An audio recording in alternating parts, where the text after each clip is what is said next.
Hi guys, কালকে ছিল আমার বার্থডে পার্টি। আর দেখো, মা আমাকে আশীর্বাদ করছে। সারপ্রাইজ বার্থডে পার্টি ছিল। আমি যদিও এই বিষয়ে কিছু জানতাম না। সকাল থেকে কোনো কিছুই ছিল না। হুট করে সন্ধ্যাবেলা সব কিছু অ্যারেঞ্জমেন্ট হয়ে গেল। খুব তাড়াহুড়োর মধ্যে অ্যারেঞ্জমেন্ট হয়েছে, সেই কারণে প্রপার অ্যারেঞ্জমেন্ট করে ওঠা হয়নি। সমস্ত অ্যারেঞ্জমেন্ট আমার বাবা, আমার হাজবেন্ড অ্যান্ড বুনু করেছিল। এই যে আমার বাবা আমাকে আশীর্বাদ করছে।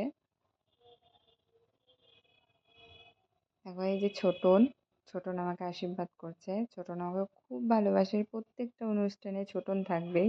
অ্যান্ড এই যে মিস্টার, আমার মাস্টারমশাই, আমার মাস্টারমশাই এই যে দাদাকে অনলাইনে নিয়ে দেখাচ্ছে। আমার বার্থডে পার্টি হচ্ছে যে দাদা বৌদি দুজনেই ছিল। বৌদি ভীষণভাবে এক্সাইটেড ছিল, অনেকবার ফোন করেছে। দাদাও ফোন করেছিল, বেশ করেছে। ওরা দুজনই বাইরে থাকে, কিন্তু খুব মিস করে। এই দেখো আমার দুষ্টু, আমার দুষ্টু সব কিছু করা চাই। আমার দুষ্টু খুব এক্সাইটেড ছিল কালকে।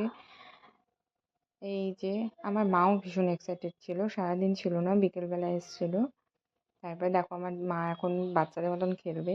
আমার বেবি একটা বাচ্চা, আর এই যে আমার একটা বড় বাচ্চা। এই দেখো খেলছে, এখনো খেলেই যাচ্ছে সে। ব্যাস, এই দেখো।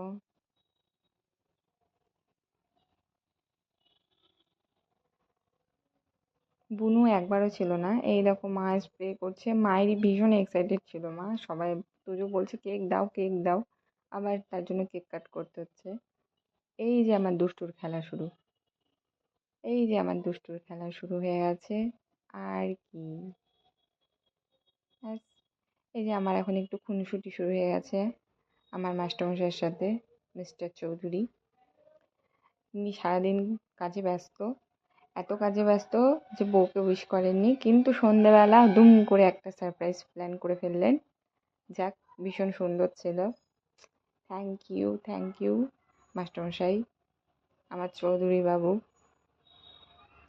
চৌধুরী বাবুর সাথে এখন একটু খুনসুটি হচ্ছে, কিন্তু হ্যাঁ, আমাকে কনভিন্স করার চেষ্টা করছে, আর আলটিমেটাম আমি কনভিন্স হয়ে গেলাম।